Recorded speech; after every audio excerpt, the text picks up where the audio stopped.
Umpire সৈকতের সঙ্গে তর্কে জড়িয়ে 2 ম্যাচের নিষেধাজ্ঞায় পড়েছিলেন তাওহিদ হৃদয়। এরপর তার নিষেধাজ্ঞা তুলে নিতে মোহামেডানের তরফ থেকে আপিলও করা হয়েছিল। এবার সে আপিলের পরিপ্রেক্ষিতে শাস্তির মেয়াদ কমল হৃদয়ের।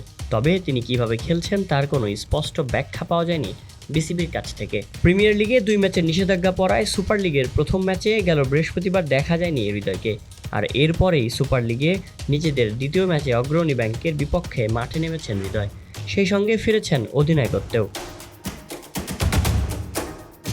এর আগে গত 12 এপ্রিল আবাহনী লিমিটেডের বিপক্ষে আম্পায়ারের একটি সিদ্ধান্তে নাখোশ হয়ে খেলা বন্ধ করে আগ্রাসী মেজাজ দেখান মোহামেডান অধিনায়ক হৃদয়।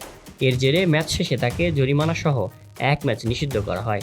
পরে জরিমানা মওকুফ করে 4 ডিমেরিটের পাশাপাশি 1 ম্যাচের নিষেধাজ্ঞা বহাল রাখা হয়। এ বিষয়ে ম্যাচ রেফারি ও ঢাকা প্রিমিয়ার লিগের টেকনিক্যাল কমিটির সদস্য নিয়ামুর রশিদ রাহুল এক সাক্ষাৎকারে বলেছেন, হৃদয় কিভাবে খেলছেন সেটা আমি জানি না। এই ব্যাপারে আমি কিছু বলতে পারবো না। আমাকে কোনো কিছু জানানো হয়নি। আমি যেটা শাস্তি দিয়েছিলাম 1 ম্যাচ নিষিদ্ধ ও 4 ডিমেরিট পয়েন্ট। 4 ডিমেরিট পয়েন্টে অটোমেটিক্যালি আরও 2 ম্যাচ নিষিদ্ধ হয়, কারণ 4 থেকে 7 ডিমেরিটে 2 ম্যাচ নিষিদ্ধ হয়। এখন বোর্ডের উচ্চ পর্যায়ে যদি মওকুফ করে সেটা ওনাদের ব্যাপার। Shayan Sabbir, BDR drive.